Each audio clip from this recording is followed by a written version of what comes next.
9 février 2009, expérience 131, une grande leçon d'humilité. Ce soir, alors que je me remets à essayer d'aider d'autres personnes, j'ouvre le mail de quelqu'un qui veut manifestement de l'aide. À peine j'ai ouvert son mail que je suis relié à lui et je me ramasse une énergie très puissante. Ça bouge sans arrêt et j'ai beau essayer de voir ce qu'elle veut, pas moyen. J'essaie de voir de quoi il s'agit, je demande à un archange d'intervenir, et il ne veut pas la faire partir. J'essaie de demander à un esprit de la nature, et idem. Pareil pour les extraterrestres.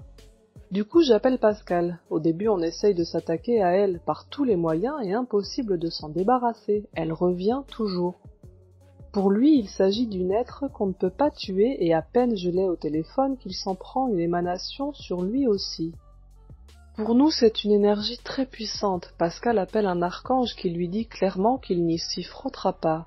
Du coup, il demande plus haut, et un saint lui répond que cette créature n'est pas hostile et qu'il ne voit pas de raison de la chasser. Du coup, en désespoir de cause, après avoir tout essayé, j'appelle le géobio.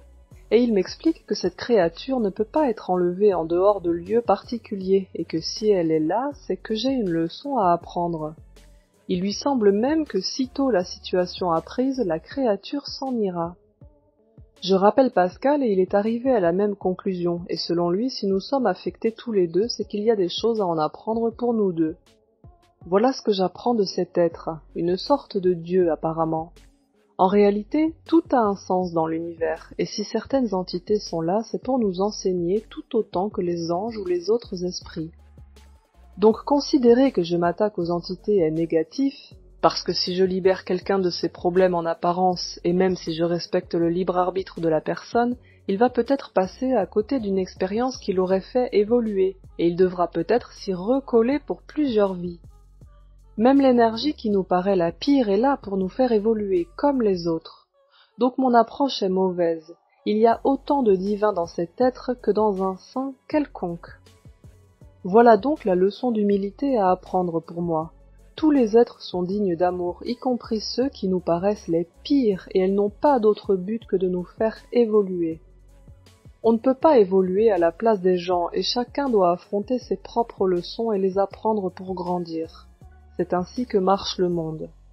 En conclusion, avant de faire cette démarche d'enlever une entité, il est nécessaire de faire valider au grand un, parce que chacun peut avoir son utilité pour la personne elle-même. Désolé, j'ai dû réécrire énormément ce texte, parce que ça a été une grande leçon et une nouveauté pour moi, et je n'ai jamais eu cette notion avant. Je vais devoir l'assimiler sérieusement.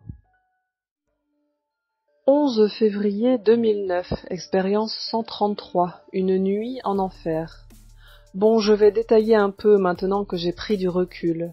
En fait, dès que je me suis aperçu que les techniques marchaient sur les autres et que mes capacités à me relier à tout instantanément me permettaient d'affecter n'importe qui sans aucun support, une part de moi s'est réveillée en force. Le syndrome du sauveur du monde. C'est vrai que c'est de l'orgueil et qu'il s'est toujours plus ou moins exprimé chez moi, mais là il est sorti en force. Je me suis également aperçu qu'à chaque fois que je réglais le problème de quelqu'un, en haut on me faisait régler un de mes problèmes, et qu'en plus de ça, mon niveau vibratoire augmentait. Donc c'est clairement à double sens. Vu qu'on m'a encouragé à le faire, j'y suis allé à fond. Je ne fais que ce que la lumière me dit depuis le départ. Résultat, mon niveau vibratoire a augmenté à une vitesse folle pendant que je faisais toutes ces opérations, et mon karma s'est mis à lâcher à la même vitesse. J'ai un très lourd passé de sorcier, pas une seule vie, et de guérisseur, idem, qui avait besoin de se résoudre pour que je puisse lâcher le troisième œil et passer au niveau d'après.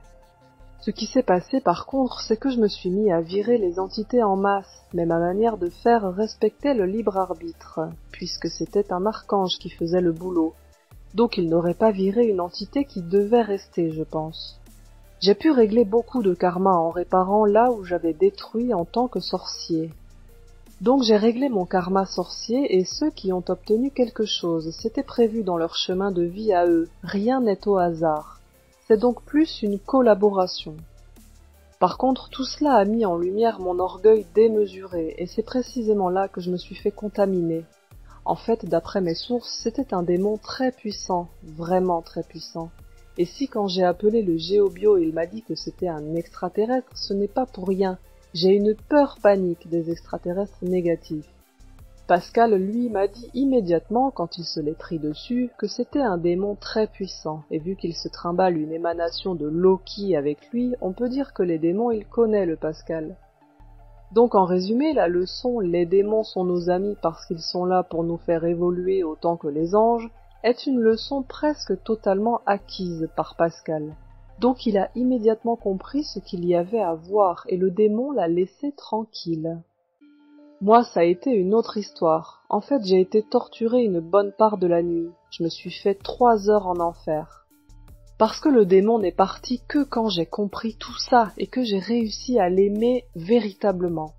Et je peux dire que ça a été long parce que les démons, ce n'est pas mon rayon. Il m'a démoli de la tête aux pieds et c'est en m'apercevant qu'il y avait un archange à côté de moi qui me tenait la main tout le long et mon guide spirituel au-dessus de ma tête, un Bouddha, je le perçois directement maintenant pour donner une idée de l'augmentation de mon niveau vibratoire depuis 3 jours, que j'ai compris que ces 3-là étaient la même chose et qu'ils étaient tous les 3 en train de m'aider à évoluer. Quand le démon est parti, j'ai immédiatement commencé par chercher un futur potentiel où il ne reviendrait pas. Je peux dire que c'est le pire truc que j'ai jamais vécu. Je sens mes corps subtils comme mon propre corps. Un type qui se fait torturer peut se dire qu'il va échapper à son bourreau avec la mort. Dans ce cas, c'est impossible. Au pire, il aurait continué dans le plan du dessus. Je n'en pouvais tellement plus qu'à certains moments j'ai réussi à m'élever volontairement vers la terre pure. Prouesse que je n'ai jamais réussi avant, mais comme je sentais encore mes autres corps subtils en train de se faire massacrer en bas, je n'ai pas pu rester et je suis redescendu à chaque fois. En partant, le démon m'a renoué entièrement la goutte rouge. Au final, j'ai passé le reste de la nuit sous adrénaline à essayer de réparer ce que je pouvais. Mon corps troué a au moins 15 endroits, tous les chakras en vrac, plusieurs méridiens brûlés, un carnage. Je crois que j'ai été en face du pire truc pour moi. Je ne pense qu'à avoir des corps subtils parfaits depuis 15 ans, et là, tout était massacré. J'ai essayé les paradoxes, mais le double du futur m'a prévenu que si je réparais le traumatisme, le démon reviendrait, donc j'ai dû trouver un compromis. Les esprits de la nature sont venus réparer ce qu'ils ont pu, mais honnêtement, c'était un carnage total. J'ai compris que le démon n'avait pas fait les choses gratuitement parce qu'il n'a pas massacré mes fées et les autres. Il a juste amoché mon troll parce que lui a essayé de l'attaquer, mais il a épargné les autres. Et au vu de sa puissance, il aurait pu massacrer tout le monde sans problème. Je crois que je ne suis pas devenu fou grâce au super enracinement que m'a filé le dragon. Sans ça, j'aurais eu beaucoup de mal à conserver ma santé mentale. Mais là, j'ai pu le vivre sans dommages psychologiques. Fallait quand même voir l'état où j'étais à ce moment. Donc au final, avec plein de compromis, j'ai réussi à lâcher mon orgueil et immédiatement mon corps énergétique a pu être à peu près remis, grâce au paradoxe. Suffisamment pour survivre, quoi. Le matin, j'étais tellement vidée de tout qu'au final, je me suis sentie dans un état de paix inconnu jusque-là. Épuisée, complètement massacrée, mais en paix. Et la lumière qui m'avait laissé tout le long est revenue et a commencé à blaguer et à essayer de me remonter le moral. Sur le coup, je n'ai pas très bien compris pourquoi autant de joie de sa part, mais au final, la conclusion est tombée. Cette nuit-là, j'ai soldé mon karma. En utilisant mes capacités pour aider, j'ai soldé mon karma de sorcier et en me faisant torturer par un démon jusqu'à véritablement l'aimer en comprenant son utilité, j'ai soldé mes vies de guérisseur-chasseur d'entités. La lumière m'a dit simplement: tu es mort cette nuit et maintenant tu vas pouvoir renaître.